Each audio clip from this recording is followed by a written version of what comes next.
so nice and sharp. I want to get to work right away if I get the chance. Good luck. Yours truly, Jack the Ripper.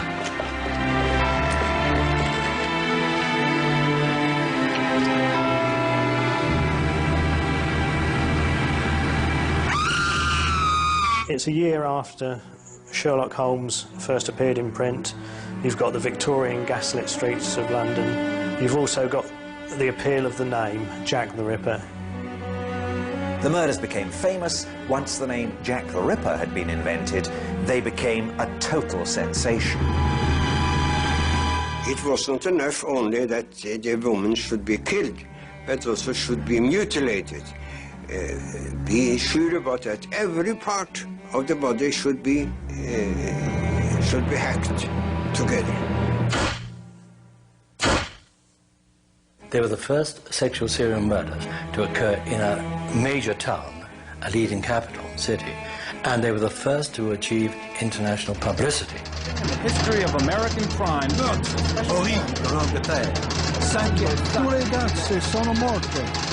what fascinates people is not the murders themselves, it's the puzzle. Who? Who did it? Why weren't they caught? And it's that puzzle which teases everybody.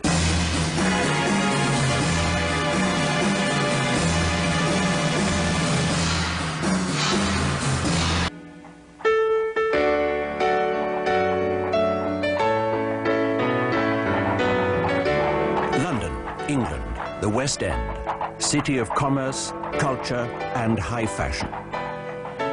A society of wealthy gentlemen in top hats and cutaways. Their wives, gentle ladies. Their children, tended by nannies. Queen Victoria reigns supreme. In contrast, the East End, where 900,000 impoverished people lived in cramped, filthy slums, and entire families were homeless. Whitechapel, the most destitute area of all, is where the murders took place. This outcast community was ignored and reviled by Victorian London. The East End, having become a dirty, rundown industrial district, now, in a time of economic depression at the end of the 1880s, was an area of overcrowding, misery and unemployment, and an area where at any time almost any woman might have to prostitute herself as the only way to feed her children. I've talked to person after person from the East End today who said yes, they always reckoned Grandma had to go out on the streets when time was bad, and nobody thought any of the worse of her for it. The life of these women, one tends to sometimes forget, is just how brutal and how harsh it was. You could buy one of these women for 3 pennies, or 2 pennies, or a loaf of stale bread. The price of 3 pennies was fixed because that was what the women would pay for a large glass of gin.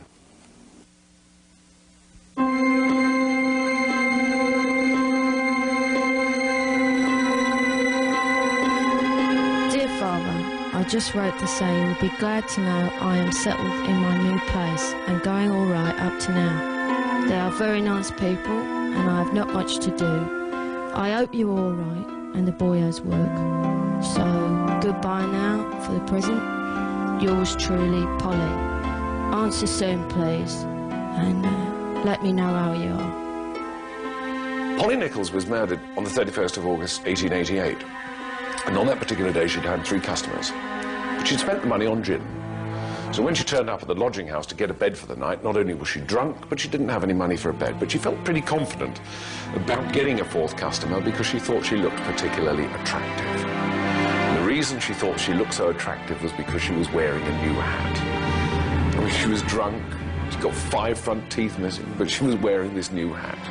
And the last words of the lodging housekeeper were, "See what a jolly bonnet I'm wearing." August the 31st, 1888 was the first Ripper murder. Mary Ann Nichols, known as Polly, a streetwalker in her early 40s, was found dead in Bucks Row, Whitechapel, at approximately 3:45 in the morning. She had been dead approximately 20 minutes when she was found, and in the mortuary they discovered that not only had her throat been cut, but there was a great gash in her abdomen.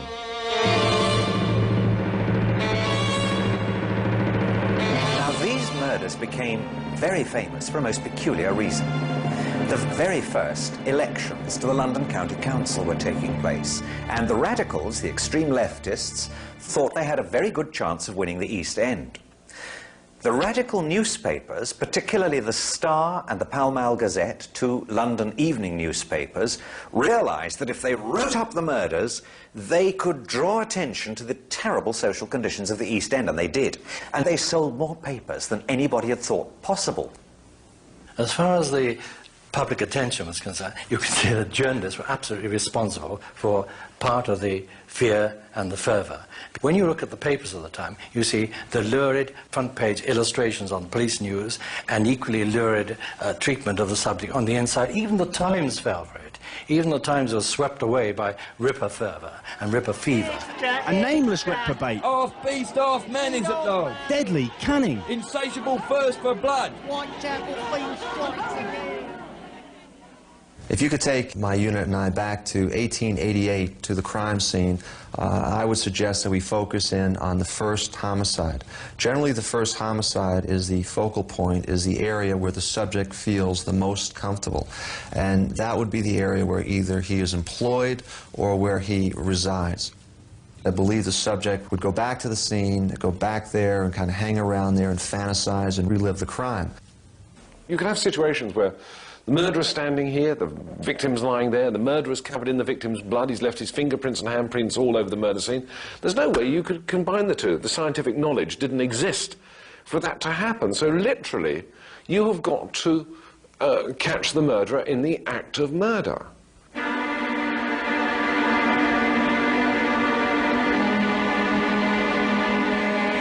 On the 8th of September 1888, at 10 to 6 in the morning, the second victim was found.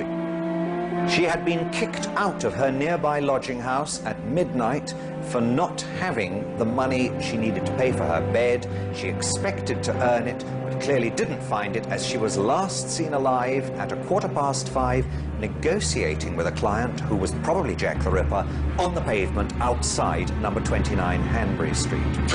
Her throat had been cut. She had been savagely mutilated, disemboweled, and her uterus taken away. If ever the Ripper was going to be caught, it was then. Because they're out in the backyard and a man in the next door house comes down to the yard, obviously to relieve himself, because this is what the yards were used for. And he's standing there and he hears something fall against the fence and a woman's voice say, "No." Now the fence is only 5 foot high. All he's got to do is look over the fence and he would have seen Chapman with her killer, with the Ripper.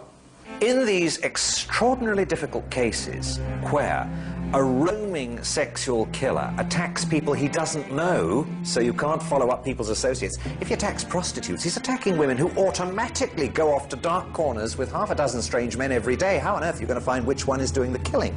I think by Victorian standards, the investigation into the series of Whitechapel murders was conducted as well as possibly they could manage in those days. They put extra manpower on the streets. They had intensive door-to-door inquiries.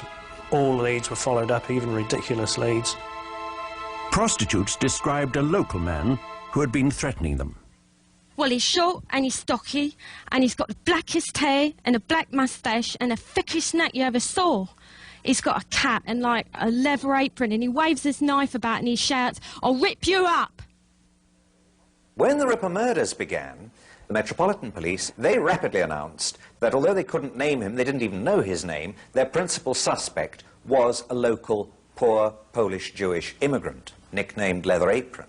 Scotland Yard quickly arrested John Pizer as Leather Apron in order to stop the press from printing inflammatory articles about an immigrant man threatening London women.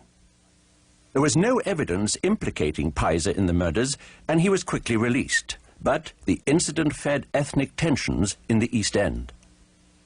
The Irish were resented by the native English. The Irish themselves resented the new influx of Jewish immigrants who settled particularly in the parish of Whitechapel, because that was where the ancient two synagogues of London had always been, and they were racing in, fleeing the pogroms of Russia and Bismarck's clearances of Jews in Silesia.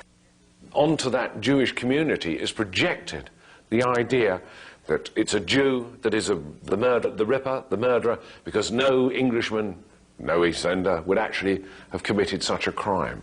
So the Jews are already becoming, the immigrant Jew is becoming the scapegoat and the suspect for the Ripper murders. The police next turned their sights on doctors who performed amputations and surgery.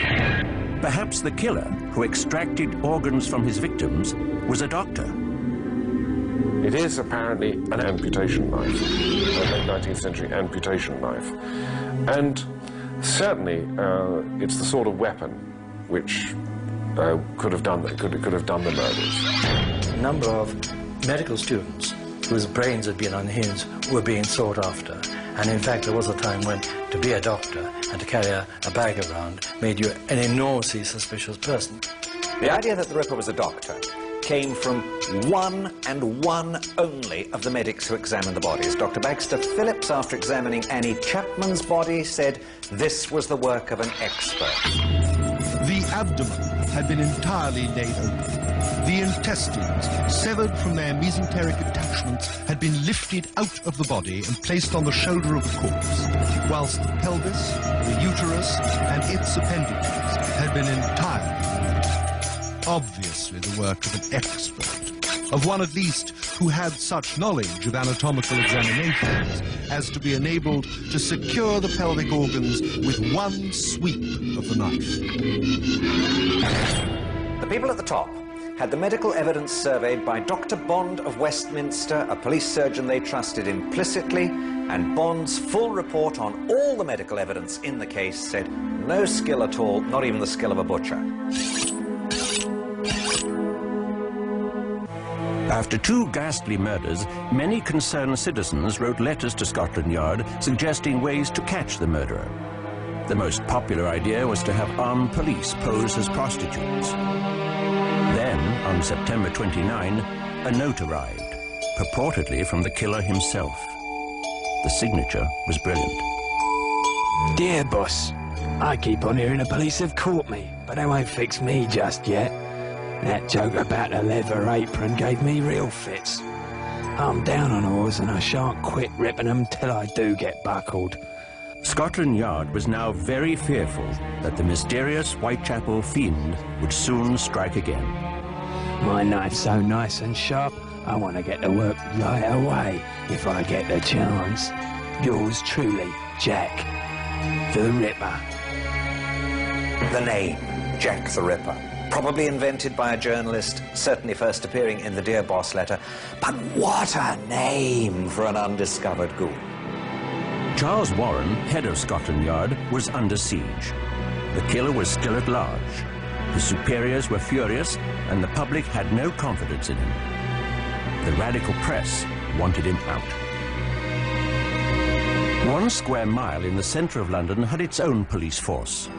The City of London Police and its Commissioner, Major Henry Smith, were about to be drawn into the hunt for Jack the Ripper.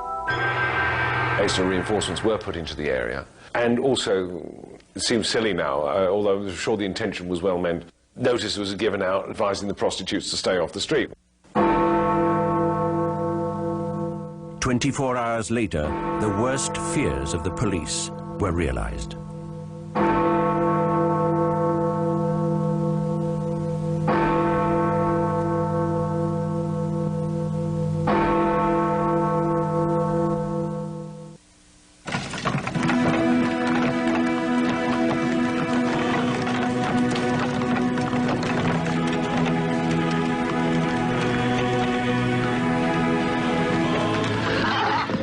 First victim that night was Elizabeth Stride, nicknamed Long Liz. She had been seen hustling for trade up and down a little road called Berners Street in the East End during the evening from 11 p.m. Her body was found at about 1 o'clock in Dutfield's yard, a little opening off Berners Street. Her throat had been cut, but she'd not been mutilated, and it is thought that the Ripper may have been frightened off by hearing Diemschutz's pony and trap approaching. Murderer slipped out from behind the gateway, headed west, and crossed the invisible boundary. We're not no big wall or ditch to jump. It's just crossing from one side of the street to the other. Crosses from Scotland Yard territory into the city. It is there, then, he picks up the second prostitute in that night, a prostitute called Catherine Eddowes. Night, old cock.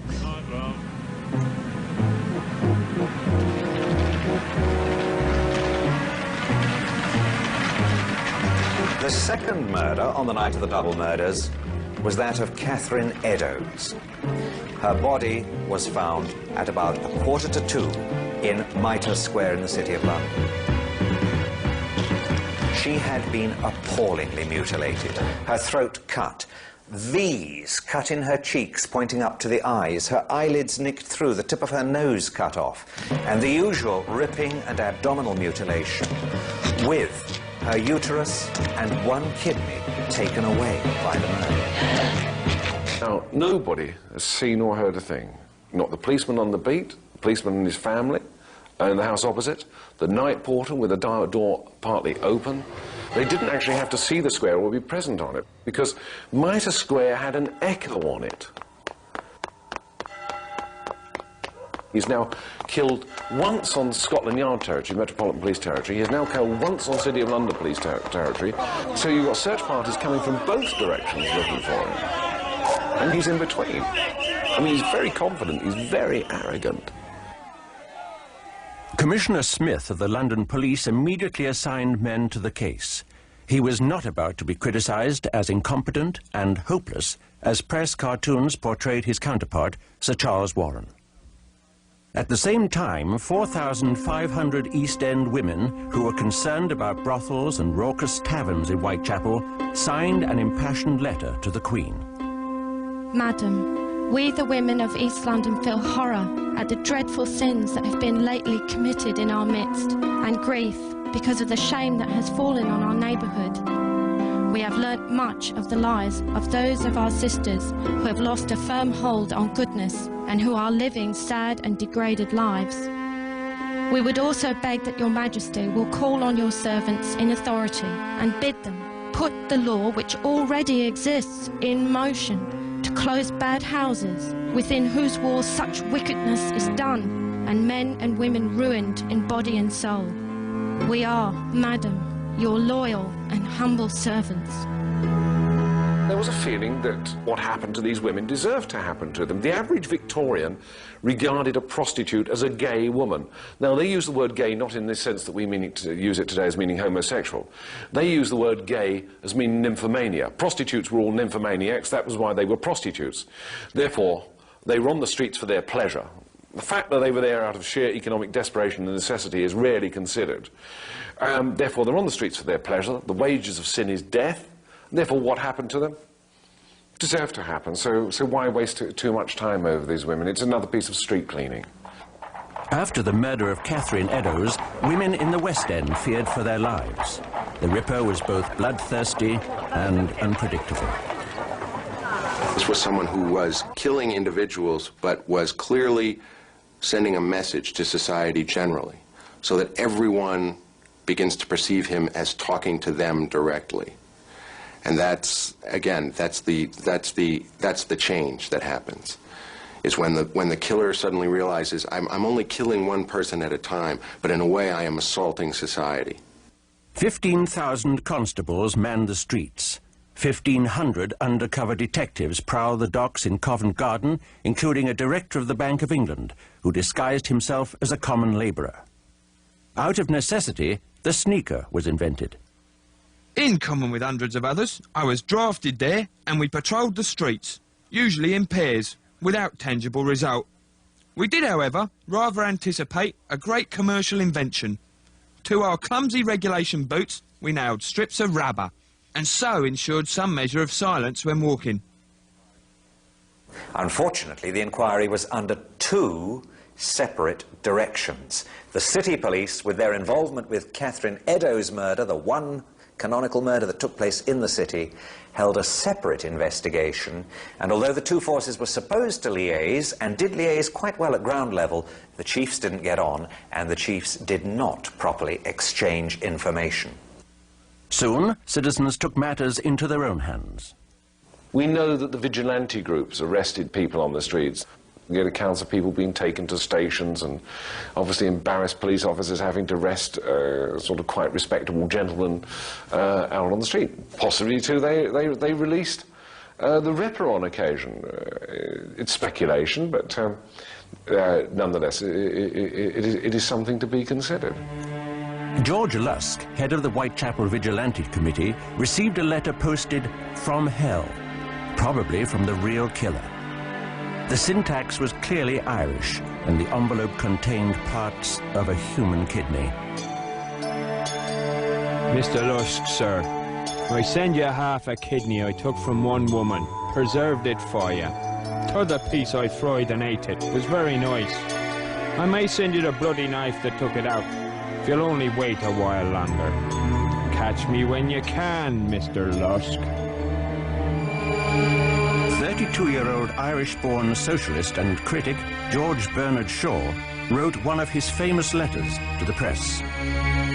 Less than a year ago, the West End was literally clamouring for the blood of the people hounding Sir Charles Warren to thrash and muzzle the scum who dared to complain that they were starving, behaving, in short, as the property class always does behave when the workers throw it into a frenzy of terror by venturing to show their teeth. Whilst conventional Democrats were wasting our time on education, agitation, and organization, some independent genius has taken the matter in hand.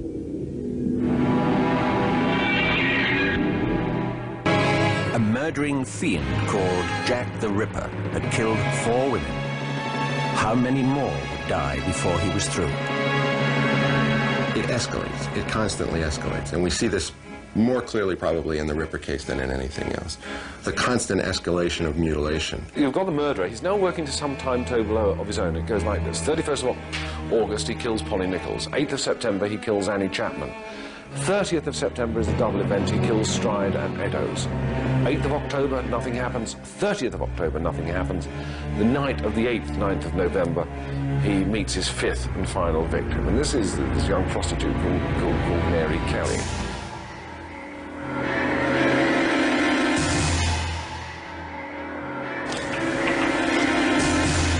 On the night of the 8th, 9th of November, it's raining, she's out on the street, she's looking for customers. She picks one up around about midnight, takes him back to her room, and one of the other prostitutes sees her drawing the curtains of her room, and as she did so, Kelly is singing a musical song. It was only a violet I plucked from my mother's grave.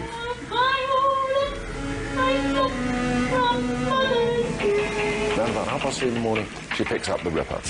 Some people living in Miller's Court hear a faint cry of murder. It's almost certain that it was at that point that the Ripper, lying on the bed beside Mary Kelly, throws the sheet over her head and makes his first thrust through the sheet with a knife. He has several hours to work over.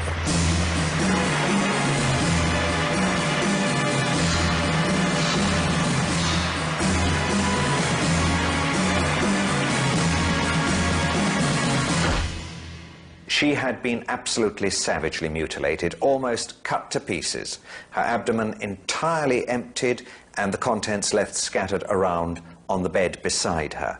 Pieces of flesh had been left on a table beside the bed. Her heart had been extracted from her thorax, and it is possible, from the way the doctor described this, that that was taken away.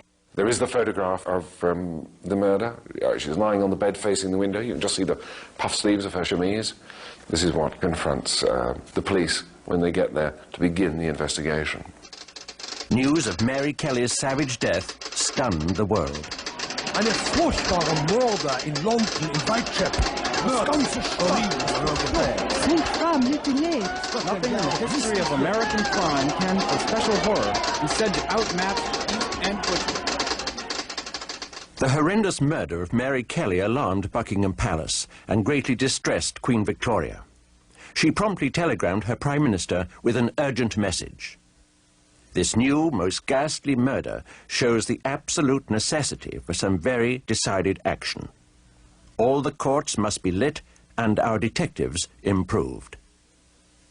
Sir Charles Warren, the beleaguered head of Scotland Yard, was already on his way out. The fifth Ripper murder sealed his fate, and he resigned. That must have been another great high for him. I did all this. I caused this sensation. It's my doing.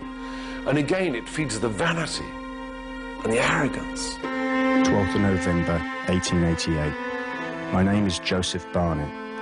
I reside... Mary Kelly's lover, Joseph Barnett, was summoned by the coroner to identify what was left of her decimated body. I have lived with the deceased 1 year and 8 months. Her name was Marie Jeanette Kelly. I have seen the body. I identify her by the ear and the eyes. Now, the Ripper had killed 5 women in ever-increasing acts of violence. Scotland Yard and the city police kept extra forces on the street and continued to search for the Phantom of Death. The police at the time were hampered. They were hampered by the fact that they had no experience of sexual serial murders. They had no files to look at. They had no reliable consultants who could come along and say, it'll be a man like this, look for this sort of man. They therefore were looking for the traditional madman, someone who was, say, foamy at the mouth or had a vacant stare. If I was conducting an interrogation of this individual back then, I probably would focus in on the fact, if it was Jack, say, Jack, I know you got blood on you, Jack. I know you got blood on you. It's not a question of whether or not you did it or not. I know you did it, but I know you got blood on you. I think you can say Jack the Ripper was cunning rather than clever. Clever he may have been, we just don't know. But certainly he had luck on his side and must have had a degree of animal cunning to escape the police net. 5 women had been brutally killed, and still nobody could name the man who had committed the crimes. 4 years later, in 1892, the file was closed on Jack the Ripper. 2 years later, Sir Neville Macnaghten, senior official of Scotland Yard, wrote a memorandum stating the 3 chief suspects he believed might have been the Ripper. No one ever saw the Whitechapel murderer. Many homicidal maniacs were suspected, but no shadow of proof could be thrown on any case. I may mention the case of 3 men. Mr. M. Druitt, said to be of good family, who disappeared at the time of the Miller's Court murder, whose body was found in the Thames about 7 weeks after that murder. He was sexually insane, and from private information, I have little doubt that his own family believed him to be the murderer. Michael Ostrog, a Russian doctor and a convict, who was subsequently detained in a lunatic asylum as a homicidal maniac. Kuzminski, a Polish Jew and resident of Whitechapel. He had a great hatred of women, especially of the prostitute class. He was removed to a lunatic asylum in March of 1889. Macnaghten's memorandum was published in 1915, and ever since, criminologists have debated its merits. Chief Anderson of the Metropolitan Police wrote that the Ripper had been positively identified.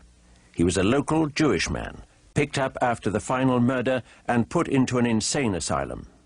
He could not be named or tried because he had gone insane and was unable to defend himself.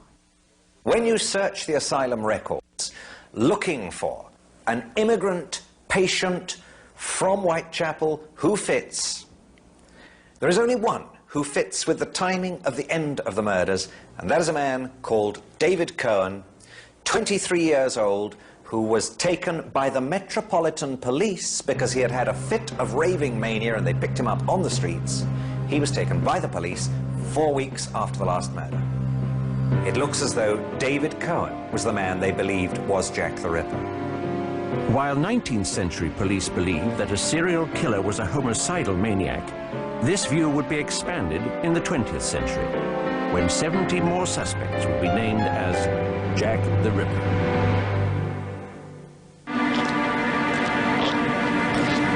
The name Jack the Ripper has come to symbolize terror the world over. Stories about this phantom of death are so compelling that even the great master of the macabre, Alfred Hitchcock, based his very first film on the well-known tale of a lodger, mistakenly thought to be the Ripper. In his film, Jack is called the Avenger. Your officers from Scotland Yard. What's your name? George Bunting. In 1932, director Maurice Elvey produced his version of the same plot, The Phantom Fiend. You stay here. Show us the room. Come along. Movies entertain us with Jack the Ripper mythology, but theories abound. Speculation is fair game. I could give you a lovely story that Oscar Wilde was Jack the Ripper. Nobody's ever suggested it, but take it from me, he wasn't.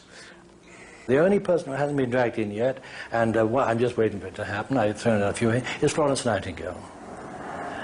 And Queen Victoria herself. Both of those are completely out of the score for the moment, but just wait.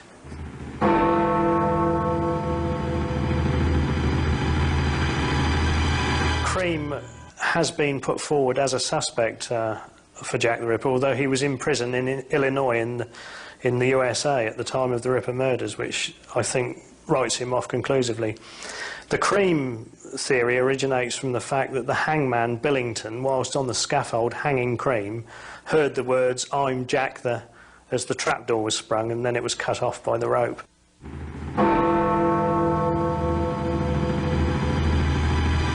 Sir Arthur Conan Doyle, creator of Sherlock Holmes, speculated on a Jill the Ripper.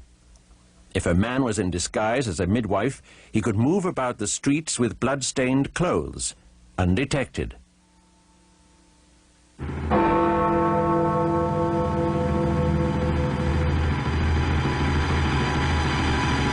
Chapman does remain a plausible suspect. He was, of course, a different sort of killer when apprehended at the turn of the century. He was poisoning wives. Now, this is a far cry from a lust killer murdering prostitutes.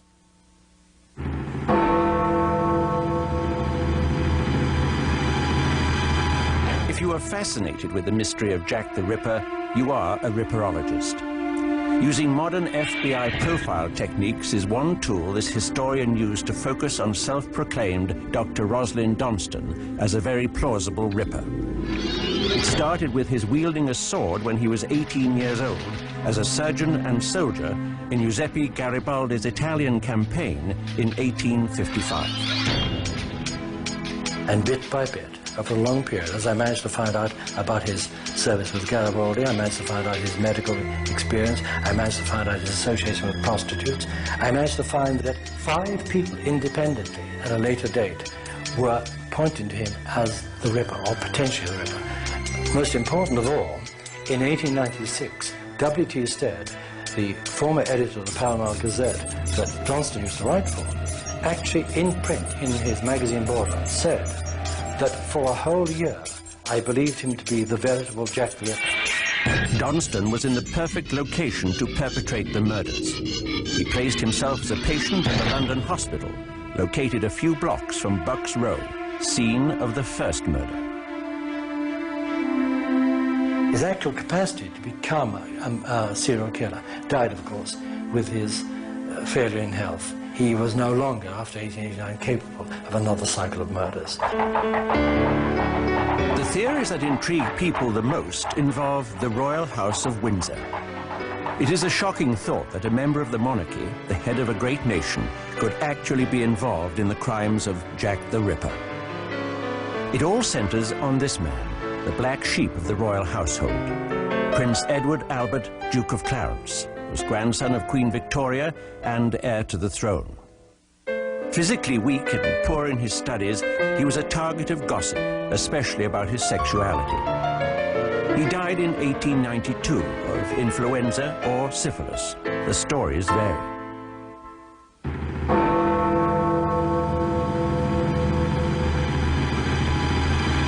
The royal theories began in earnest when Sir Thomas Stowell published an article in 1970 stating that Sir William Gull, physician to the Queen, committed the murders with the Prince, who was in the delusionary stage of syphilis and was somehow compelled to slaughter prostitutes. And in that way, you know, leaps and bounds, almost like a fantasy game, the Duke of Clarence was dragged in for the first time. That immediately attracted worldwide attention because anything to do with the royal family sells newspapers. Then, in 1973, a bizarre new twist. The prince had fathered a daughter with an East End Catholic woman. Gull and Freemasons covered up for the prince. And the whole thing was a Masonic conspiracy to save the crown, because the Duke of Clarence had done something he shouldn't have done. He had married a Roman Catholic lady and had a child by her, and that was death for the royal family. So, in fact, all the people who knew about it had to be eliminated. There were 5 prostitutes. According to that theory, Gull and the prince rode through Whitechapel in a coach and sought out Mary Kelly and the 4 other prostitutes. They mutilated the bodies and lay them on the street to be found by the police.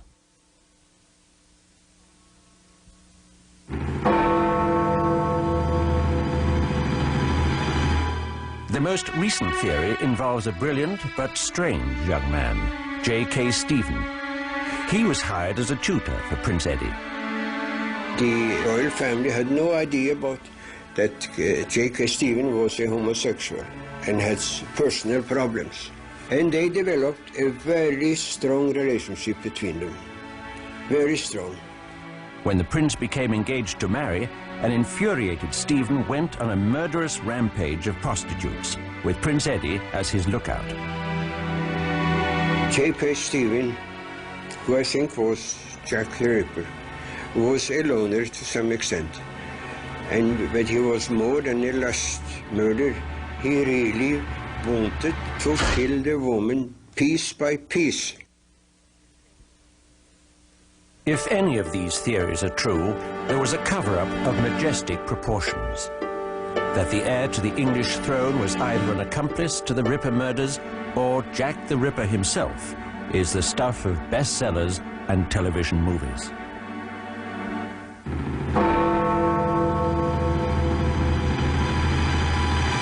A few years ago, a diary surfaced that has caused much debate and great excitement.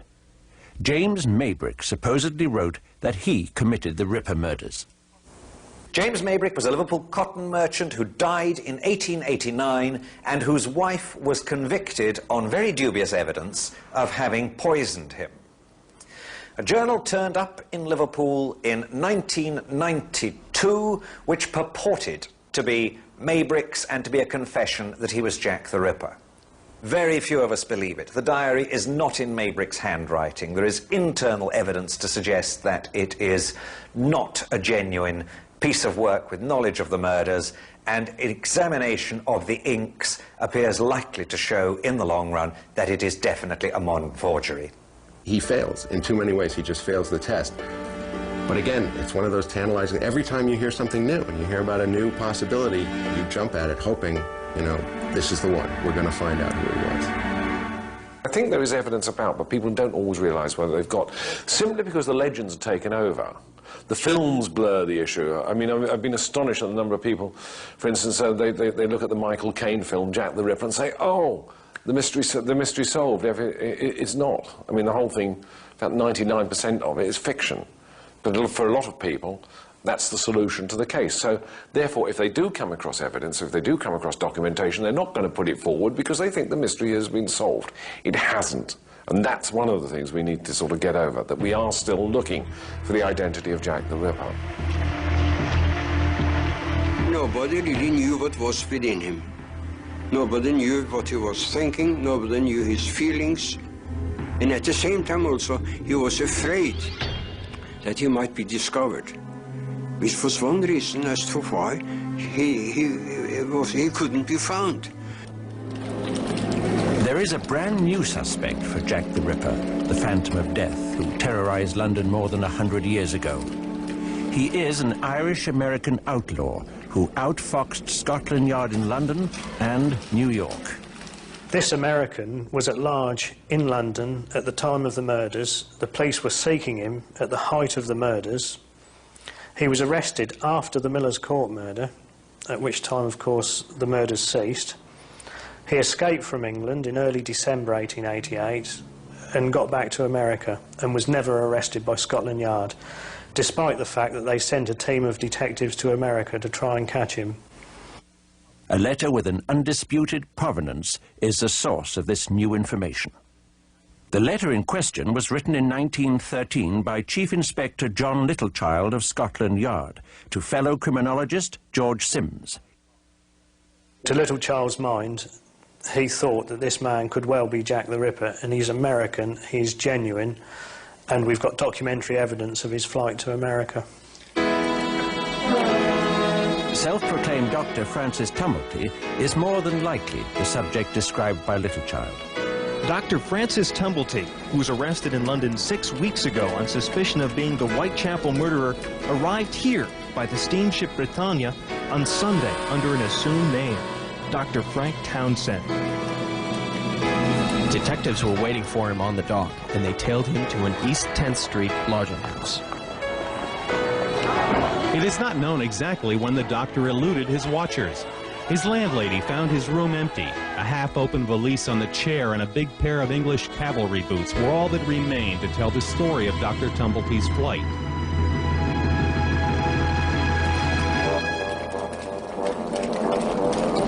Tumblety used many aliases. He may well have chosen the name Blackburn to purposely align himself with an infamous Dr. Luke Blackburn, a staunch Confederate and instigator of nefarious plots during the time of the Civil War. Dr. Tumblety, alias Blackburn, the person who was arrested in London a week ago as Jack the Ripper, was a well-known character in Brooklyn many years ago. In the 60s, he used to walk down the street in his uniform, accompanied by a big dog. April the 16th, 1865. President Abraham Lincoln was assassinated. Tumblety, possibly mistaken as the infamous Confederate Dr. Luke Blackburn, was arrested. This was the report Colonel Baker gave Washington about their prisoner. All his papers were examined. He has gained an extensive notoriety as an impostor and quack, but nothing was found in them lending to implicate him with the assassination. Within a few weeks, he was released. Washington, D.C., May 26, 1865. To the Honorable E.M. Stanton, Secretary of War. Sir, I have the honor to recommend the release from custody of F. Tumblety, prisoner now at the Old Capitol. Very respectfully yours, H.G. Burnett, Provost, Colonel, and Judge Advocate. Tumblety wrote in one of his 3 published books, "I am the most well-known person in the entire city of Washington."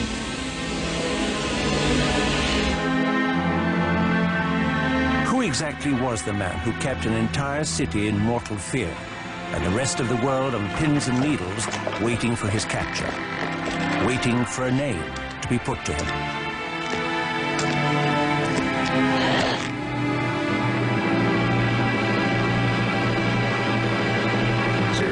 Certainly as old as human society is. When you have a form of behavior that is so connected to the intimate details of childhood and family upbringing, so for as long as there have been children and families, there have probably been these kind of characters.